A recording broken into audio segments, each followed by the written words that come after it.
Okay, good evening, everyone. Welcome to tonight's edition of the Emigrate Open Day. Apologies that we are starting a little bit late. It wasn't our intention. I would like to say a big welcome to our guest for today's edition. Tolu, thank you so much for being here. We really, really appreciate you. And thank you for spending your time with us this evening. I hope you can hear me, Tolu. I can hear you. Thank you for having me. Oh, fantastic. Yeah, thank you so much. Apologies as well that my internet is a bit shaky right now, but hopefully it will stabilize as the evening progresses. So welcome everyone to today's edition of Emigrate Open Day. I'll just explain what Emigrate is. Normally at this time, I will share some slides and I would do so a little bit during today's edition. But what we are doing with Emigrate is it's a tech-enabled pathway to relocation and settlement. We also see Emigrate focuses on tech-enabled visas. And what we are trying to do with Emigrate is to show people tech-enabled visa opportunities that are available from different countries from all over the world. Now, many of these countries is not because they are doing you a favor. They are doing each person that they're asking to come to their economy. It's not because they are doing them a favor. The truth is that they are looking for these people to help them build their economy. They want you to come with your skill. They want you to come with your talents. They want you to come with your innovation. They want you to come with everything that you have available to help them build their economy, to create jobs, to improve lives, and several other things along that line, which brings to the point that they only want you if you are globally attractive. The only reason why they would want you is because you are globally attractive, meaning that you should even have options of anywhere in the world where you want to be. Our objective with Emigrate is to help each person to realize, first of all, that these opportunities exist. And then second of all, for you to prepare yourself for that opportunity. And then third, for some of us that already qualified today, for you to be able to apply, because in applying as well, you don't just apply, you need to be able to package yourself in a certain way. In terms of countries that we focus on, today we are focusing on 4 countries so far today: the UK, the US, Canada, and France. With the UK, there's something called the Global Talent Visa. And that is what we'll be speaking about mostly today. But aside from the Global Talent Visa, there's the Innovator Visa, there's Startup Visa, and several other visa opportunities like that. Some of these, we've had guests that got those different kinds of visas that have shared with us their pathway, their journey, and also I've given some tips to people who are interested in each one of those countries. For the US, there's the O1 visa for exceptional talent as well. And you can use that with EB2 visa. And we've had guests that spoke about those different pathways. We also had a guest just last month that spoke about the graduate assistant pathway in the US and several other pathways like that. In Canada, there's the startup visa in Canada. And so, yes, many people use express entry that not everybody qualify for. But did you know that there's the startup visa in Canada that you can get permanent residency within 1 to 2 years, right? And you get a temporary residency once you fulfill some requirements. All of these things I'm mentioning are in public domain. In France, there's a French tech visa and so on. For every one of these visa categories, there's something that they have in common. They only want to give those visas to people who are globally attractive. And that's what Emigrate is doing, to help you see, first of all, that these opportunities exist. And second of all, to help you qualify for those opportunities. One of the things we do at Emigrate is the Emigrate Open Day. And that's what we're doing today, where we bring people who have taken this journey, this pathway a few years back and so on. And they are able to share their journey, first of all, because you can't get that in public domain, their own unique experience, their own unique journey. And more important, also some tips of what you yourself can do as regards your own plans, as regards what you are doing right now, and as regards what you can do in the near future to qualify for these things. Something we say though is that please understand that the visa itself should be a stepping stone. You should not focus on the visa. We don't want you to pretend for you to get those visas. What we want you to do is to become globally attractive, because if you become globally attractive, then you have options. Don't forget even post visa, when you get to the new country, you would need to still earn money. You would need to still work. You would need to still earn income, add value, and so on. And so for us, if you know that these are the things that they expect, let the visa be a milestone. But what you are focusing on at the end of the day is being globally attractive. As regards some of our services at Emigrate, aside from the open day that I've mentioned already, we would share screen later on in today's edition where we will speak about that. Yes, so I will just yield the floor now to our guest. Tolu is a man of many, many talents. I know that it seems like us asking Tolu to just come and speak about just visa at this point is interesting to say, oh, we're asking Tolu to just come and speak about visa because Tolu is an entrepreneur. Tolu has raised investment in millions of dollars, and Tolu has done several other things. But today we're going to be just focusing on his visa, his pathway, and the visa pathway he took, and more important, also some advice for members of the Emigrate community. So I'm going to yield the floor now to Tolu. He's going to share with us for a few minutes, and then we would open the floor to question and answer. I would say that please, if you have questions, drop it in the chat. We generally will first take questions that came from our Emigrate community. We have two of them. The free community, I mean, that's a free community, and we try to open that up as frequently as possible, at least every 2 weeks, because for now, we're doing the open day every 2 weeks. So we try to open that community up every 2 weeks. But we do have the premium community, which is a paid community, but for that one, you're able to interact much more with members of the Emigrate team and some of the guests and consultants of within the Emigrate community. So Tolu, thank you so much for accepting this invitation, and thank you for sharing your time with us today. I'll be listening attentively as well. And so everyone, please welcome with me Tolu Ogunsina. Hi everyone, good evening. Thanks for having me. So I would just try to sort of go through my story, and I've tried to structure it around my journey. So just a bit of a background. My name is Tolu. I grew up in Lagos for the most part. So I was born in Lagos, grew up in Lagos, primary school, secondary school, university. I went to Covenant, and I think I left Nigeria for the first time. I just right after my service year, but that's a story for another day. So it was a consultancy, interesting, basically project that I left Nigeria for, and that was all very fascinating and interesting. Like many people, obviously, when I grew up, we all had very, very amazing dreams, and we all wanted to be the best, and we all wanted to, conquer the world and all that. And back in the days, CU days, there was a lot of motivation and a lot of fire in our bellies. We wanted to, do interesting stuff. There was nothing we didn't think we could do.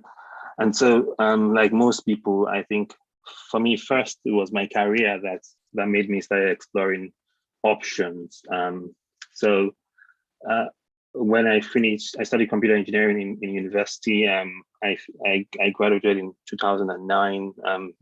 In the meantime, I did quite a lot of certifications in school. I was very young, so I always had one youngest this or youngest that back in the day, and obviously that was all very exciting. And finished school, I think just graduated around my 20th birthday, and I served in Abuja, and at that time it was brilliant. I had lots and lots of great experiences with serving, and I'm basically just trying to grow my career. And I was into IT from very, very young. I started with sort of learning about computers, but went into networks, and I followed the Cisco route back in the days of building Cisco networks, and I went all the way to building CCNA, CCNP, CCIE, all of that stuff. It was very interesting. It was quite fun, and I did it all. And so I remember that at some point, I was one of maybe 15 or so CCIEs in the country, and I had lots of job offers and lots of exciting things, and I did.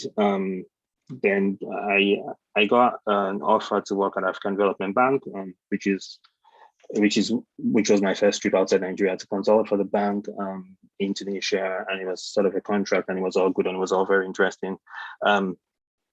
And when I got back from that contract, I started working on a sort of a side business with a partner, one of my closest friends to date, and we started a business, and we were just focused on trying to basically offer this same service that we did in our jobs to smaller companies, and we would normally build networks for them, and that's what we did, and it was very interesting, and we loved it. It was quite fun, but we or at least I felt very stifled in the sense that we couldn't figure out how to get clients, but we got lots of jobs. So basically, what happened, typical Nigeria style, was that someone would get a job and then pass it to someone else, and then pass it to someone else, and then get someone at the end, someone would start panicking and looking for someone that can actually do it.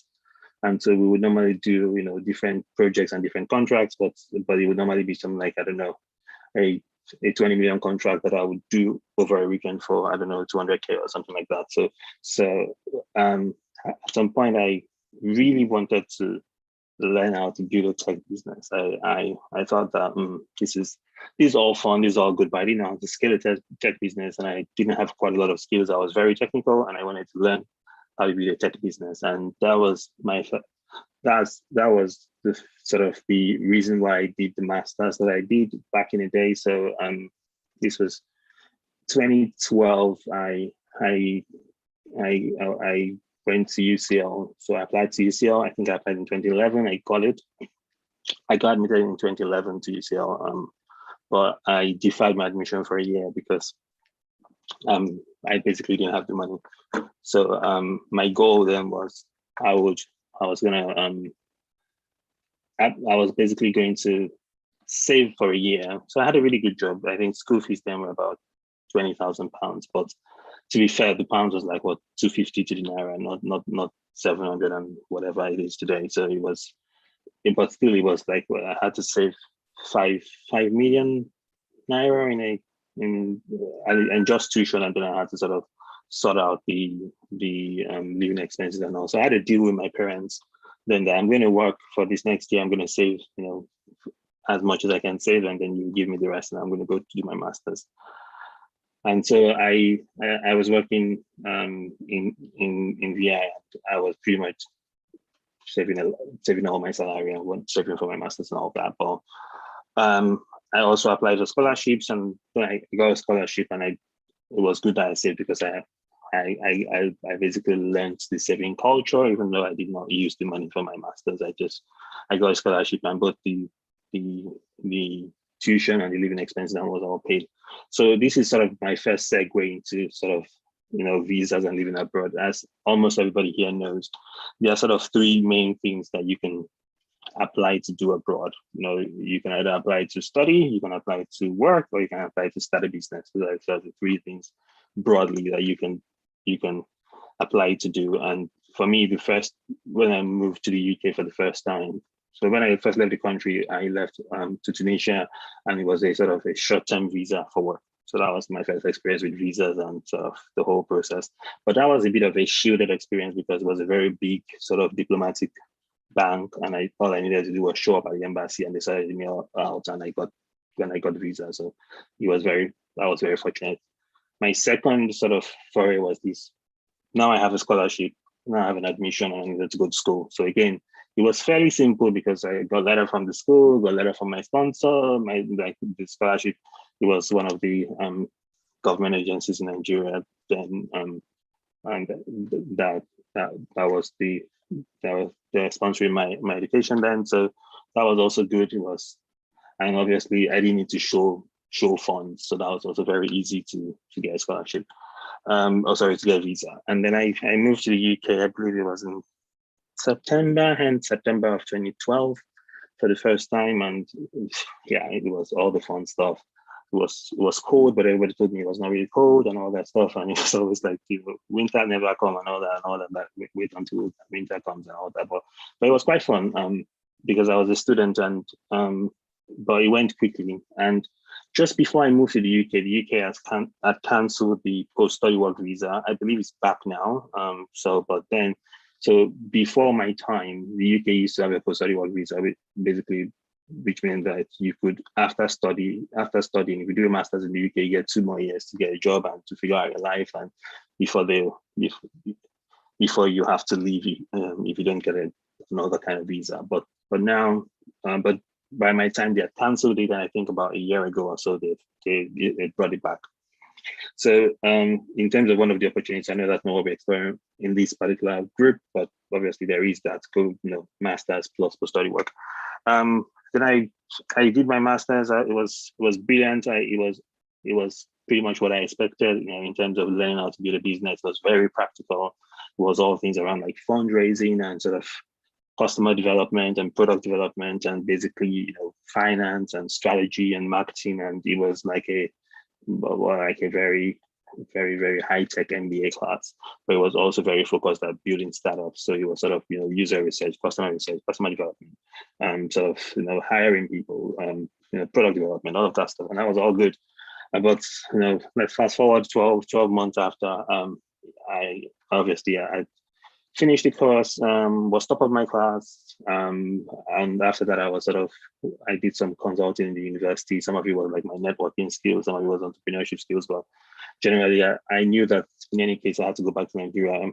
So I submitted my dissertation at the end of August. And so I knew that I had to go back to Nigeria, I think, in January. So I had like 4 or 5 months where it was fun. But then my girlfriend, my wife now, she was in Nigeria, so I thought that, well, going back to Nigeria, no big deal. I got a scholarship, and I had a good job in Nigeria. I pretty much took a study leave so I could go back. I was not quite worried about it, but then she applied for the same scholarship and got it. So basically, she applied for the same scholarship, and then she got it, and all of a sudden, it was like we've been long distance for sort of a year running now, and we're going to have to be long distance again if we swap locations, because I would go back to Nigeria and then she would come over to the UK. So my plans started to change a bit, and so that was the first time I thought, okay, I don't quite like this idea of going back to Nigeria anymore, because it's sort of, not good for my relationship. So I said, okay, fine. I was going to, I think she got this scholarship around June, and she was going to come in sort of September, October of 2013. And then I said, okay, fine. I was going to apply to, I had some time. I was first going to apply to really good companies, and then I would go to sort of intermediate companies, and then I have to go to sort of lower companies. I was sort of my class, so my university had this graduate entrepreneur visa as sort of it was an offer that I could take anytime. If you want to work on any business at all, would endorse you for a graduate entrepreneur visa. But the visa was for a year, and then you could extend it to 2 years. So I believe the graduate entrepreneur visa is exactly what has been converted into the startup visa now. So it's typically the same thing. But then I did not have a proper business idea I wanted to work on, and B, I didn't want to get a visa for a year, because it meant that 6 months in, I had to sort of look for, try to extend the visa, and it just didn't feel settled. So I applied to Google, I applied to Amazon, and I chilled for a bit, I think. I mean, because I was a network engineer, I had all these certifications, I had all this experience, and I thought that, okay, I'll apply for the biggest, most complicated networks in the world. And in my head that time was sort of networks for Google search or AWS, and those are sort of the biggest networks in the world. I didn't get an interview with Google. I don't even know if someone read my CV or not. Amazon invited me for an interview. Long story short, I did first stage phone screen, second stage phone screen, and then I got invited to Dublin, where the job was. So I had to fly to Ireland, and so I had to get an Irish visa, which was another experience in getting sort of visitor visas. It was again fairly simple, because I could get invitation documents from Amazon. It wasn't very complicated, And at that point, that my confidence in applying for visas was growing, because I could understand what was written there. I could sort of apply, and I did, and I went, and it was crazy. It was sort of, I believe it was 9 hours the interview, including lunch, and it was sort of. The lunch was also with my hiring manager, so it was not really lunch when it was an interview also. So it was sort of 7 technical interviews, one very weird bar raiser interview, and one lunch interview with the hiring manager. I was totally exhausted. Feedback,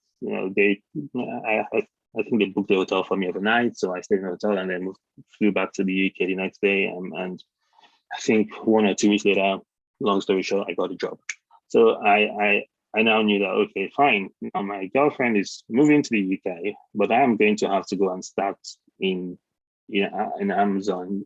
But it was in Ireland, so it was not in the UK, so not Northern Ireland, but in Ireland, and the Republic of Ireland, which meant I had sort of sort out a work visa. But again, this was Amazon. Amazon is big. Amazon is, they started me out. So they basically hired a law firm called Fragoman, and then those guys basically asked for my passport, and they basically made the application, and all I had to do was show up and do my biometrics.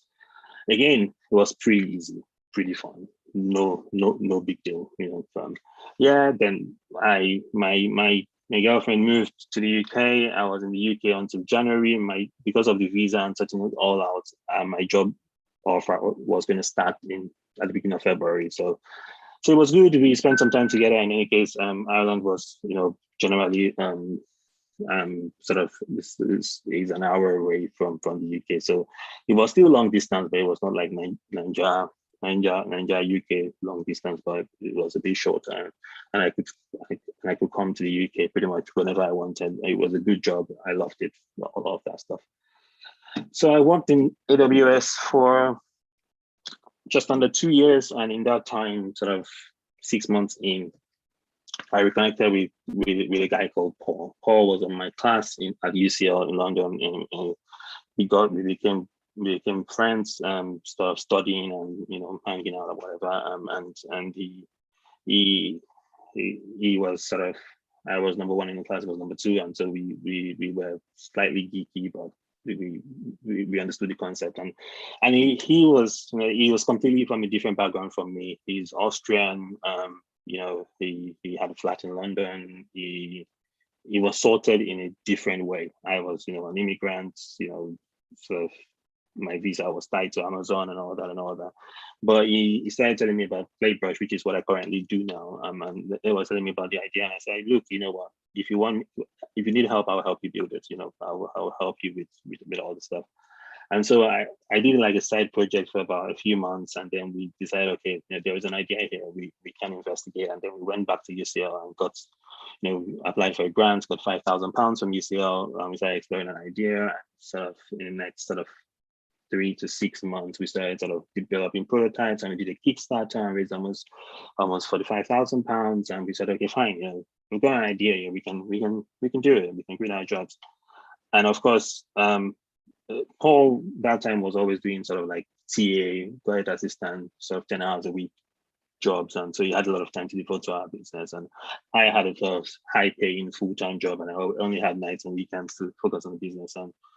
And so I always said, he wanted me to join full-time. I thought, okay, you know what, I'm an immigrant. If I quit my job at Amazon, I'm back in Lagos in sort of 3 weeks. So I sort of have to figure out what the process was.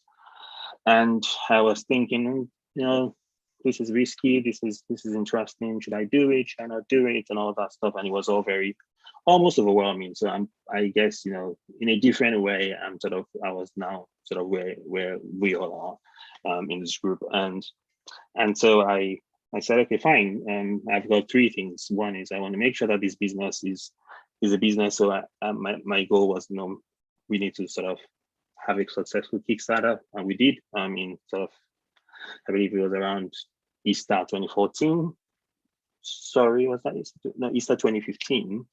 So we had a successful Kickstarter, and then the other thing was that I wanted us to get some funding, so that we could pay ourselves a salary. I knew I was going to get, there was going to be a huge pay cut if I quit my job, but I thought, okay, at the very least, I don't want to sort of leave all my savings. I want to sort of get a culture of getting a salary, and so that was the other thing. And then the third thing was that I could potentially, what was it called? I wanted to sort out my visa. So the visa was the big thing. So for the investment, we were talking to some investors. They thought, okay, we could probably raise funding, but the visa. So my options, again, back to the visa, was I could do a graduate entrepreneur visa, the same offer that UCL had for me so over a year ago. It was still on the table. I spoke to my course director. It's like, you know what, anytime, just say the word and we'll endorse you. So that was like, okay, that's good. I could get a visa for a year, probably extend it for another year, so 2 years max. And then there was something called the entrepreneur visa, which is sort of the other visa that was available back in the day. The entrepreneur visa is sort of equivalent to the innovator visa now. And basically what you needed to have £50,000 in funding, or from an accredited investor, or £200,000 from any source. And then you needed to sort of have a business, and you needed to write a business plan, and It was all sort of, and so my options were graduate entrepreneur visa, which basically I just needed an endorsement for, so similar to the startup visa. Entrepreneur visa, which was I needed some to show investments in the business. And so those were my two big options. And then I was talking to my girlfriend one night, and she said, have you heard about the exceptional talent visa? I'm like, oh, what? And I Googled it, and I said, oh yeah, there's something called the exceptional talent visa. This is now what is called the global talent visa. And basically it's sort of the best of them all, because you get a visa for 5 years, or for up to 5 years, and right after the visa, you can get your permanent residency, and 1 year later, you can become a British citizen. And you don't need money; you just need to be endorsed by a particular body. So that was the thing. So on the one hand, the graduate entrepreneur visa, you didn't need money, but it was for 1 year or up to 2 years max. The entrepreneur visa, you needed £50,000, but you can only work on your business, and it was for 3 years. And we had the exceptional talent visa, which was for 5 years. You didn't need to show any money, and you can do anything you like. You can get a job if your business fails. You can do a business. You can do consulting. You can do contracting. It's just super flexible. You can do whatever you want, And I thought, okay, you know what? I'm going to give it a shot. So this was sort of like May of 2015, June of 2015, and I said, okay, what I was going to do was I was going to call the endorsing body. So it was sort of, there's a government agency called Tech City. Now I think it's called Tech Nation, but back in the day it was Tech City, was London based. And because I'd worked in the startup community just after my program in the UK at UCL, I knew some people there. So I got a call with the lady that was in charge of sort of the project management of it. And I just said, okay, you know what, I want to apply for the visa. What do I need to do? And she asked me, okay, have you got any patent? How much does your business make? And have you,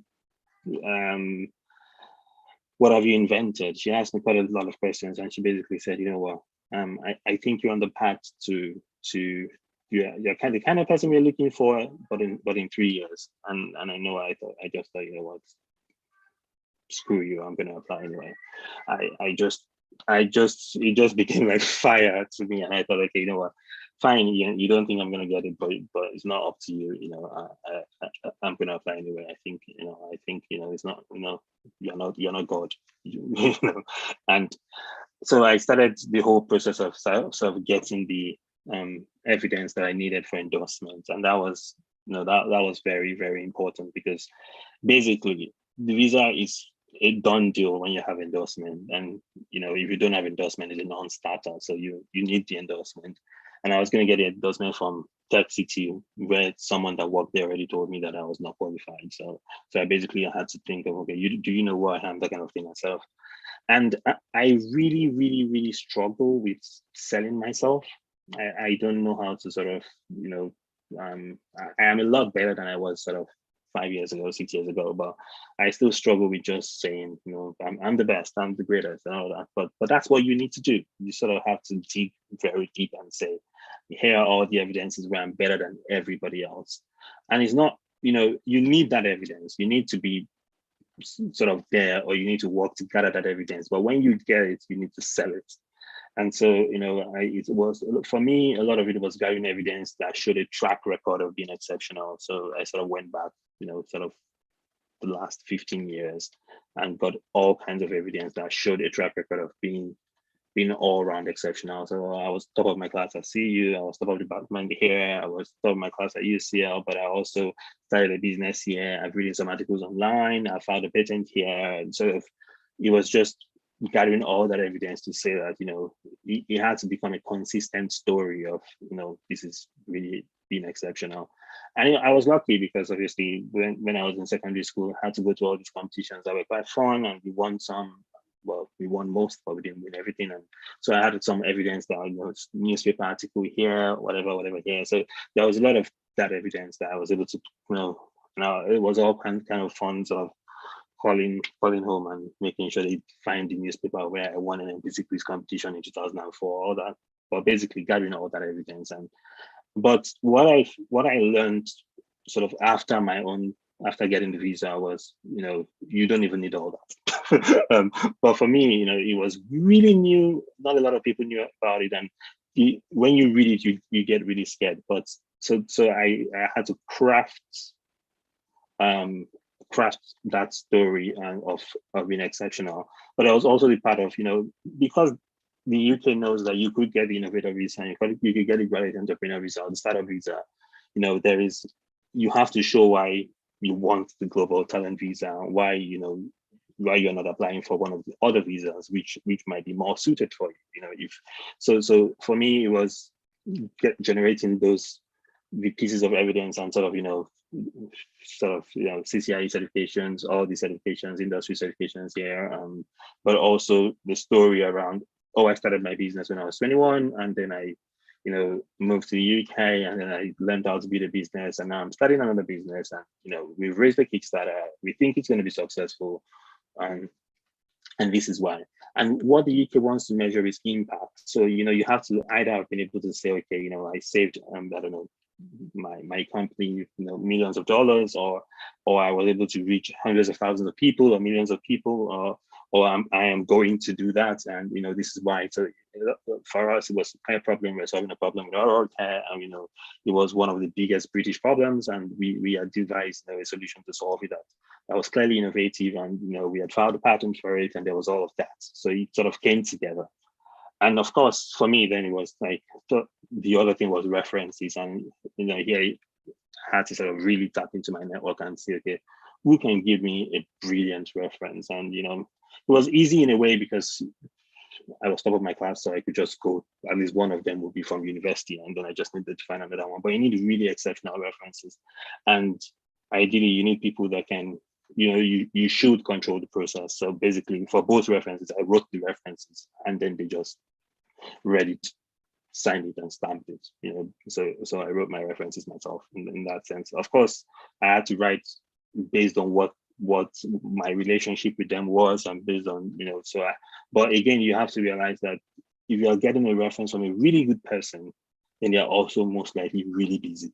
If their time is going to be worth it, then you have to put in the work. So that was pretty much like references for studying abroad. It's pretty much the same thing. You have to write your references.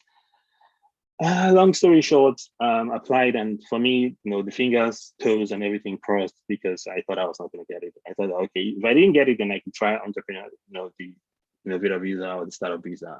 But right now, I was going to give it my all, and I believe I got the visa. Then I got the endorsement sometime in July, and then I applied for the visa, and I had to wait for a bit. But the day the visa came out was the day I resigned. So I resigned from AWS when my visa came out, and then 1 month later, after my notice period, I flew back to London, and been building Playbook ever since. And I mean, of course, it's been over 5 years, so I've gotten my permanent residency. I'm a British citizen now, but I mean, that's my visa story. Of course, there's many parts before and after, but I wanted to focus on the part around the visa. So yeah, I think that's my story. Does anybody have questions? Thank you so much for that, Tolu.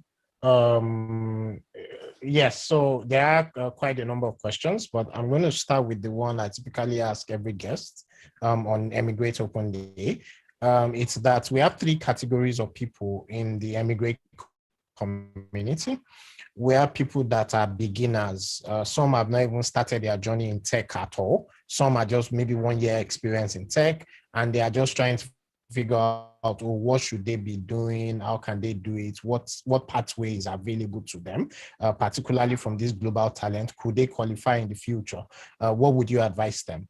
The second category are people that have done 3 years, 4 years, 5 years, 6 years in tech. They've been building some things. They've done quite a number of different projects and all of those kind of things. And they're wondering, when you say exceptional, are they talking about me? What would you advise them? And then we have a third category, who are people that have many more years of experience, 10 plus, 20 plus years in the field of technology. Some have been head of IT in banks, some have done all sorts of things. And they are also wondering, is there anything out there for me, particularly around some of these visas you've spoken about? What would you advise each one of those categories? Oh, thank you. So it's hard, but I mean, let's start from the beginning. So for people that are getting out into tech, these are the people that I generally like to work with, because I think that when I was young, I am still very young, but when I was younger, I had a fire. I just wanted to do everything, and I could do everything. And I think that for me, the goal was to just be really, really, really good at what I did. I refused to accept the narrative that I was not good enough because I was Nigerian. I just really hated that narrative. I wanted to be like, it's not about me being the best Lagosian, I wanted to be global in the sense of my craft. So if there were really great network engineers in the world, I wanted to be one of them, period. It no matter where they lived. So for me, the goal was to really be globally excellent. And I think that was the core thing. I didn't know where I was going to find myself. I almost didn't care, but I thought that, if, I don't want to go all spiritual, but, if you're good and diligent at your craft, you will stand before kings. The use of a man will make room for him, and that's sort of where my calibration was from. I still think it's true. I still think that the biggest leveler of opportunities that we've ever faced in our lifetimes, in all our lifetimes, I don't care how old you are in the room, is the internet. It's sort of leveled everything. That's why I can be born in a hospital in Solo, and I can be talking to a billionaire in Switzerland. It doesn't matter, because with the internet, everyone is sort of just a couple of degrees away from you, one, and secondly, you can scale globally. Information is available out there, and you can grow. When I was growing, when I was sort of starting my journey in tech, I just got all the materials online, and I just read and I read and I read. And I feel like we get trained in school not to ask why. You ask a lecturer a question, and they look at you like, how can you ask me that? And that's all bad, just horrible. And what we need to do is, we have to sort of seek knowledge and get it to the extent where if you learn something, you want to ask, why is it that way? And then why is it that way? And then why is it that way? Till you get to the real understanding of, I really know how this works, And it doesn't matter, sort of what craft you're doing. It could be networking, it could be programming, it could be databases, it could be whatever it is, cloud.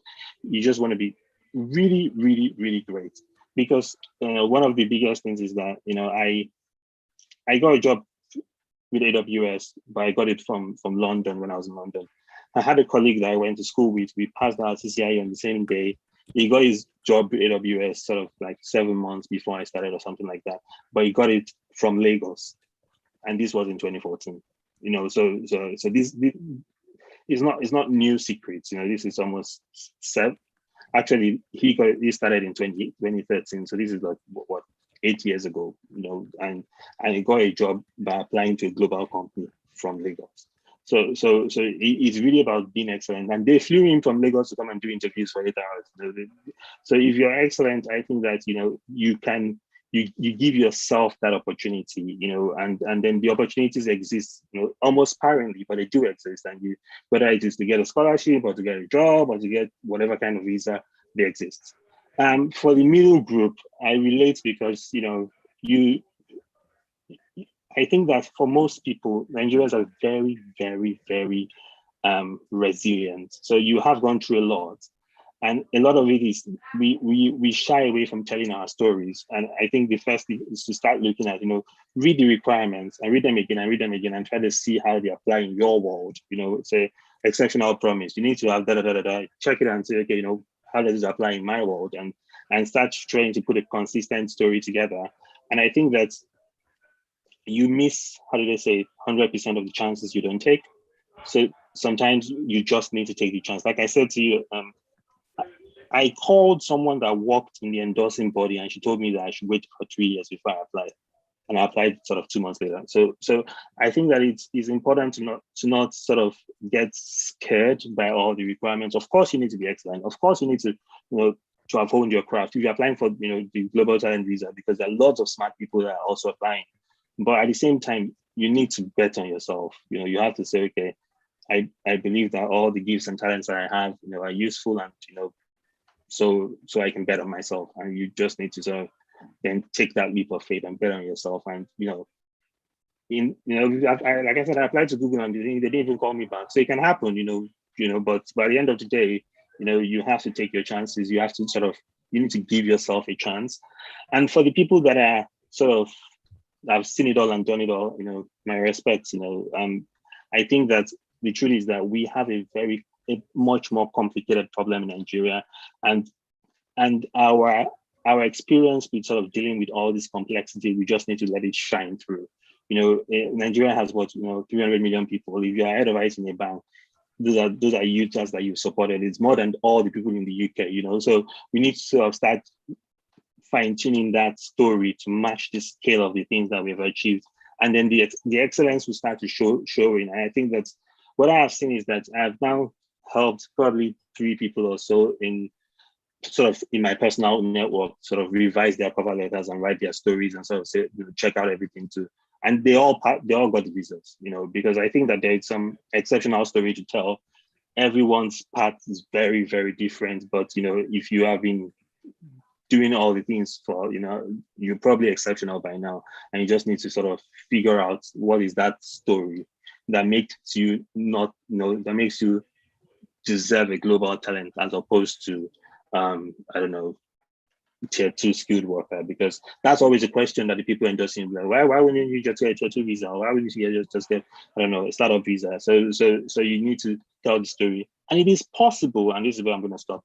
It is possible that you are not yet there, and you just need to sort of assess what the gap is, between all the requirements and the ones you don't have, and ask yourself, what do I need to get there? And then work on it sort of in the next 6 months, and then you can apply. Sorry, I'm done. Fantastic. Thank you for that, Tolu. Yeah, that's fine. Thank you for that, Tolu. Let me just ask this, because I know some people probably have that question. Some of the people on this call, is there a chance for them? Or is this just for the people that won Nobel Prize? Like I said, I know my story, but I have friends that are good at their craft, but I don't necessarily, you don't need to have a first class. You don't need to have a patent. You don't need to do any of those things. You just need to be good at your craft. And I think that obviously if you're not good at your craft, it's a bit hard. But if you are good at your craft, you don't need to be ethical or a nerd or a geek or whatever is the new word. You just need to be good at your craft. I think that there's still a chance. And I think that one of the things that the UK recognized back in the day when I applied, it was just exceptional talent, and the bar was very high. And now they've sort of split it into exceptional talent and exceptional promise. I think that there is a chance and there's an opportunity. And I've now spoken to and met in different settings many people across the world, and I can tell you that Nigerians I have a bias, obviously, because I'm Nigerian, but we're high up there in terms of being smart, being resilient, being resourceful. So yeah, don't sell yourself short. No. Oh. Thank you. Before I go to the questions in the chat, one last one. I wanted you to just re-emphasize on this, because this is one of the message we share within the Emigrate community. You mentioned get the evidence. So if you don't yet have the evidence today, plan towards it. But then you mentioned, you need to sell it. right? I picked that out of what you were talking about. Could you share more about that, but from the perspective of people that are looking at these visa routes in 2021? Are there things that have changed within the last, I mean, are there things that have changed? Are there things that are similar? But could you just emphasize a bit more on that?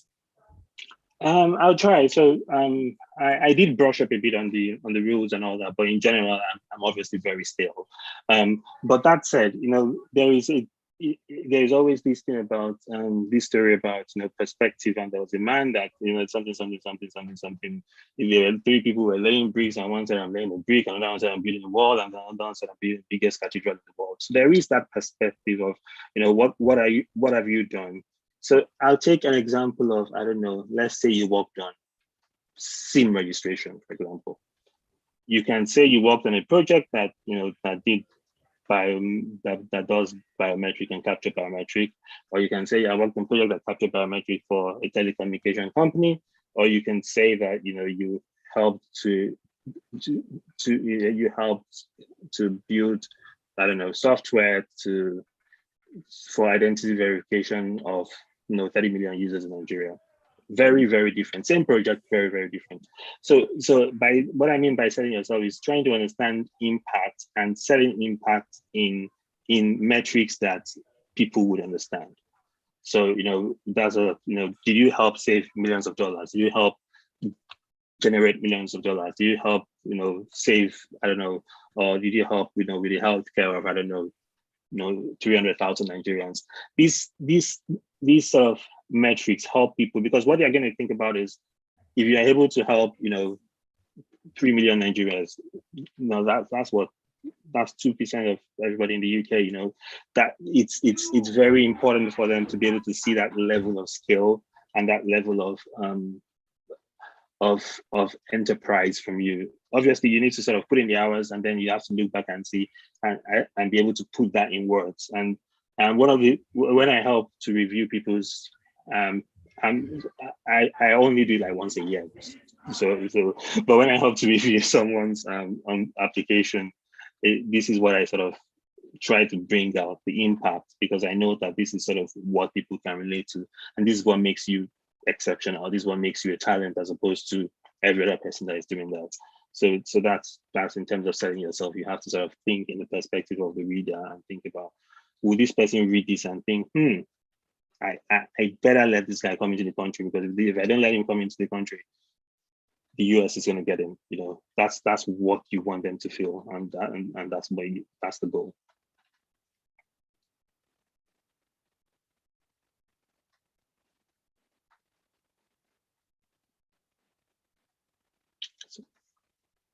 I'm finished.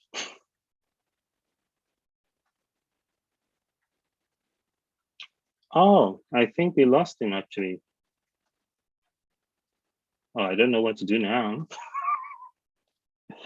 I'm just going to try to read some of the questions in the chat. Abdul Fatai, I just got admission to study cloud and network security in the UK. Please, what's the prospect like in terms of job opportunities as a student after graduation? Well, cloud and network security, if you're good, you'll get a job. First, you get 2 years post-study work. Secondly, cloud is, I'm hiring, people for cloud, and it's really hard to get good candidates. So if you're really good, I think what would help would be sort of to think of doing one certification, maybe AWS SA or something like that, while you are still studying, and start applying from, if you come to school in September, start applying from like March the next year, instead of waiting till September. You will get a job and you will be successful and you'll be fine. There's lots of prospects.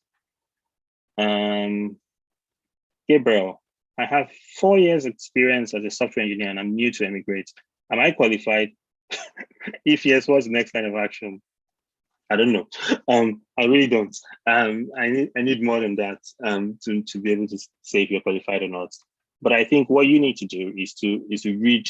So whatever visa route you have, I assume you're talking about the global talent route. You want to read the the eligibility criteria and see how much of it you match, and then you can answer that question yourself. But don't sell yourself short. I 4 years of experience is, I honestly can't say. I when I applied, it was in 2015. I finished in 2009, so I had 6 years of experience. So it's not very long for me. One of those years was doing masters, so it was like 5 years, but still. I had worked for really big technology companies. I had worked for AWS. I had worked for African Development Bank. I'd built really large scale networks. It just depends. I can't say. And the reason I applied was for a startup. So I think you might be, but I need more. I just don't know, honestly. I don't know. I actually applied for the technician endorsement last month, but I was not endorsed due to one of the optional criteria in terms of significant contribution as an employee. They were satisfied with the mandatory criteria and the other optional criteria, which is evidence outside immediate occupational. I'm still within the 28 days period to make a case why I should be endorsed, though I cannot upload more evidence or just explain myself. What insights do you think I can add, and are my chances still bright enough to be endorsed? Long story already, pardoned. Good question. Congratulations first for going through the process. So basically, what they spotted out was that you did not have significant contribution as an employee. Oh, hi, sorry. We lost you. Yes, sorry about that, my connection, but please go ahead. You were answering. Yeah, I was just going through. Please go ahead. Go ahead. Optional criteria in terms of significant contribution as an employee. So in this case, I think it's sort of a case of let's sell those skills now. So you're an employee. The good thing is that if you are going to overturn this decision, you have to just sell. Somehow they think you did not have significant contribution. We have to look at your employee history and make a case so tell a story about why that's significant. And you sort of have to look at it from, what did I do that greatly impacted the course of my company? Is it in terms of generating revenue? Is it in terms of cost savings? Is it in terms of new business models? What is it that I have done that was significantly contributed? I mean, you can also, why you cannot add evidence, you most likely can tell a story, So you can also say, for example, the evidence that you would have added will be, I don't know, a commendation letter, an award, whatever, from your boss. But you can also add sort of like a third party statement from your CEO, your senior manager, whatever, that shows that you were exceptional. And I think here you have to really, this is again going into the details of impact that you have created. Because, for example, if I help to increase our profit by 1% and we are a big multinational, that's crazy significant, even if it's 0.5%, because we're talking in billions of scale now, isn't it? But at the same time, it might be that, okay, it's a smaller business, but you help grow the profit by 10%, or you help reduce cost by this, which obviously helps grow profit, or you helped, land a recurring customer, or you help. There's definitely something you've done. Again, really hard for me to say for a specific case, but I think right now the goal is to sort of really look through your history and say, okay, what did I do that was exceptional, and how can I sell it? I think there's a chance for you, though. I do think there's a chance. Tolu, before you move on, let me just add to that answer. For the person that asked that question, you have nothing to lose by going through the endorsement review process. You have already paid for it. As part of your application fee, you get a free endorsement review process. The worst case that would happen is that you get a second feedback that you still do not qualify. The best case is that you get it on endorsement review, right? Whichever way, you still do not lose anything, because those two feedback will fall into the things you will go and work on. It may take you 2 months, it may take you 3 months, it may take you 1 year, it may take you 6 months, it may be that you can even apply immediately, right? But you have nothing to lose by doing the endorsement review. However, like Tolu said, you need to be able to sell yourself even in that endorsement review. Right now, this is marketing on our side. We help people do that. It's a paid service, right? But we help people do that in case you're interested in that. But whichever way, whether you come to the Emigrate paid service or you do it by yourself, get someone that is familiar with the process to review for you. Sometimes when you tell a story, right, you think it is looking good, but you've made many assumptions that the person reading your story should know some things that they simply do not know, right? They don't even know that MTN is the biggest company. Do you understand? Some basic things like that that you assume that they should know, they may not know. And so those are some of the things you should then look at. So don't tell your wife or your girlfriend to look at it for you. Get someone that is also familiar with the process. It may even be someone else going through the process. It doesn't have to come through us, right? But the key point is that you had nothing to lose by doing the endorsement review. Totally sorry about that. I've lost the access to the chat, but I'm sure you still have them. And I don't know if can we get like an extra 10 minutes to lose so that we can go through the questions. Yeah. Do you mind that? I would run away after 10 minutes, but yeah, we've got 10. Okay. I think the next question is Fortunate. We should round up within that time.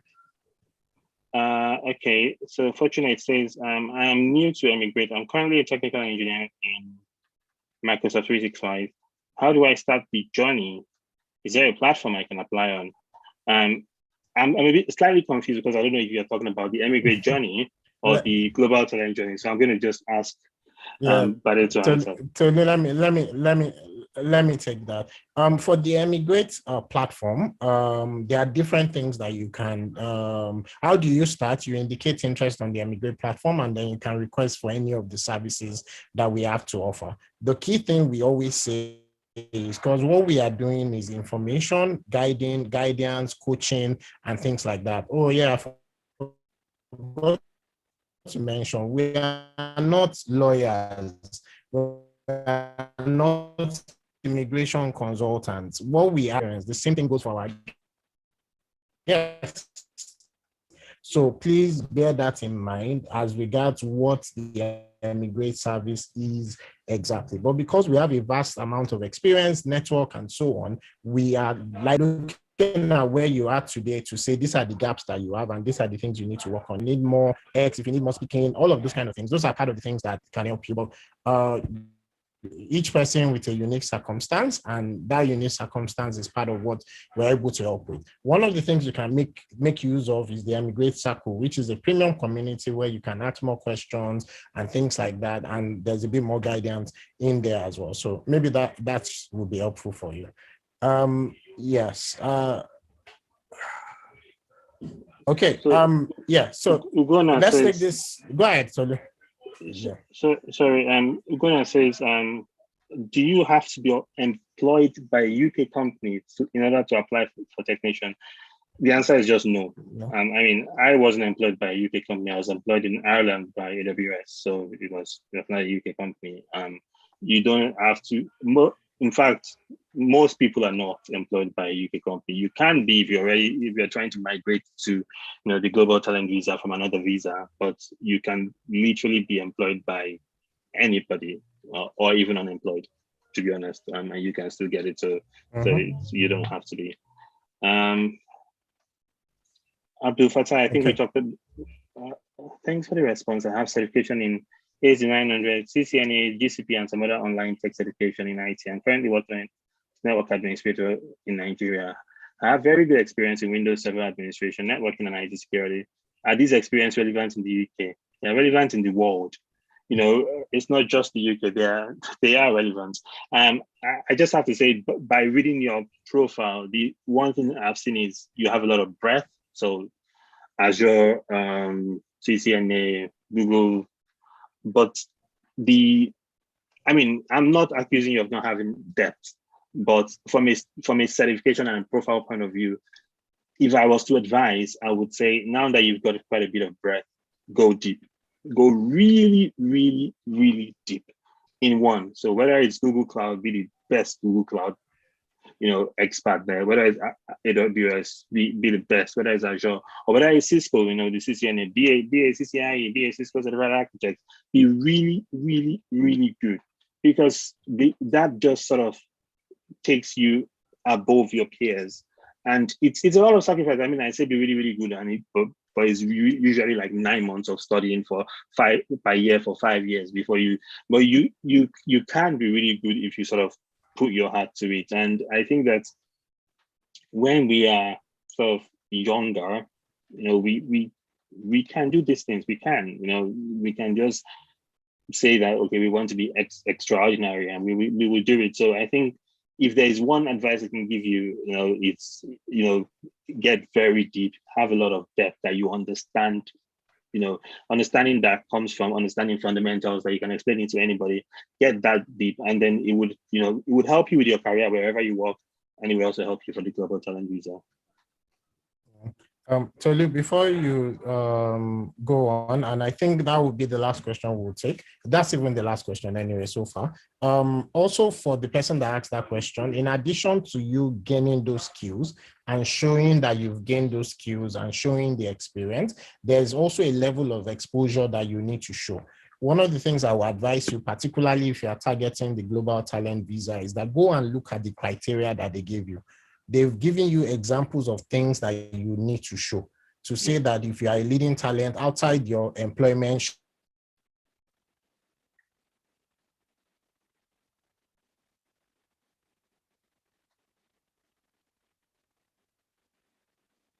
I think we've lost him again, or maybe it's just me. Look at it to see, oh, these are the gaps that I have. And then this is my roadmap for ensuring in 2 years, depending on where you are today. But the key point is that don't just sit down there, not realizing that, oh, all the information is out there for you. Go to that visa criteria page for technician, read it from start to finish. Don't stop in the middle. Don't assume that you know everything they've written. Go through it. They will talk about GitHub. Have you submitted pull requests and all of those kind of things? These are several things that you should be doing. In terms of mentoring, for example, Bincom recently launched a mentoring platform. One of the ways you can show being exceptional is volunteering to be a mentor.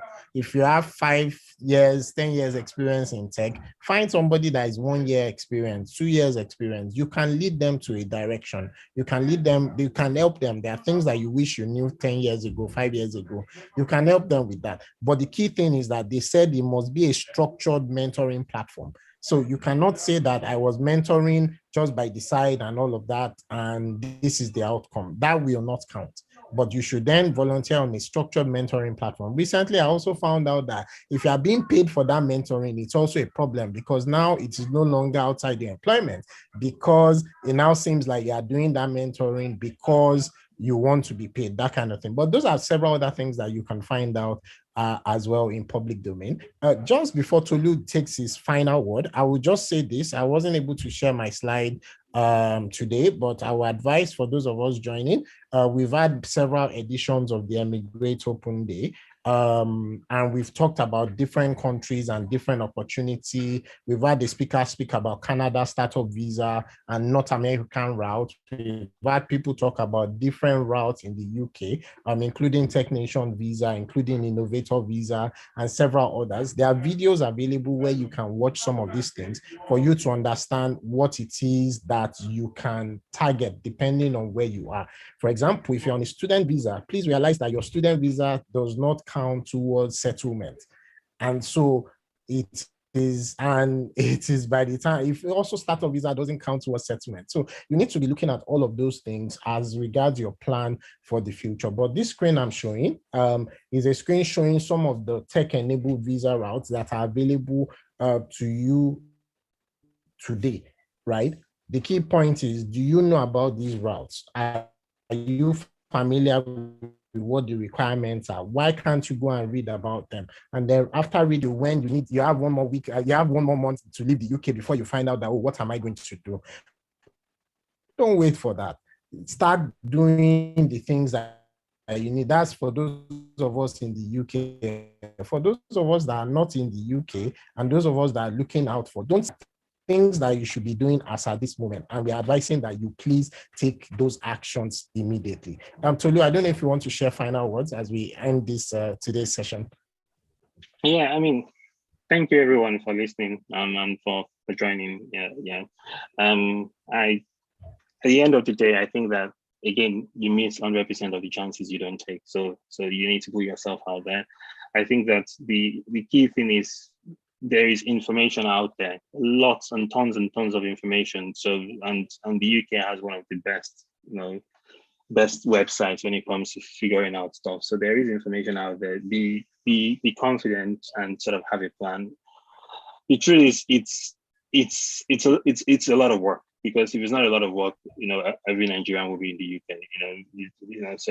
So but we have to put in the work, and I think it's what it's, there are quite a lot of opportunities globally, and whether it's the UK or Canada, just it's pretty much the same process. Understand what is required, put in the work, and apply and sell yourself.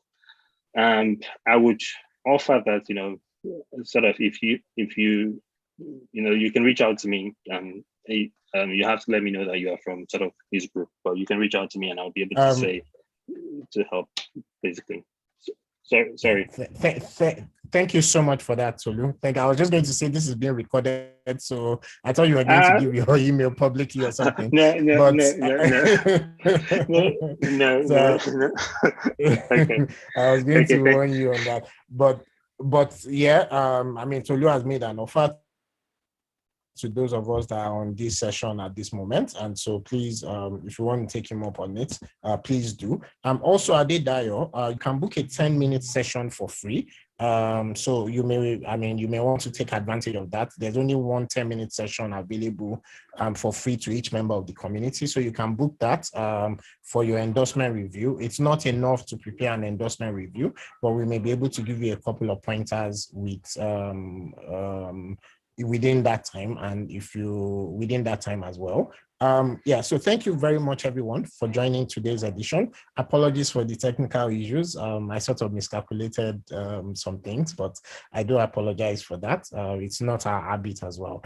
But that being said, we hope that this has been very useful for you. I would like to say a big thank you to Tolu, who honored us with his presence. And thank you so much, Tolu, for being here today. Really appreciate you and for sharing your time. I was going to say to you that your Playbrush journey, Dragon Den, raising money, all of those things are stories that also need to be heard.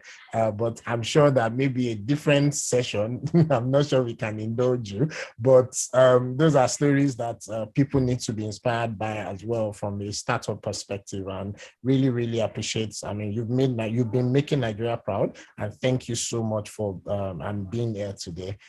Thank you, everyone. If you're interested in anything Emigrate, you can go to bincom.net/emigrate or send an email to emigrate@bincom.net. You will be able to get the information, or if you're a member of the Emigrate community on WhatsApp or Telegram, you can also reach out on those channels, and the administrator and the team will be able to give you the next step and the direction.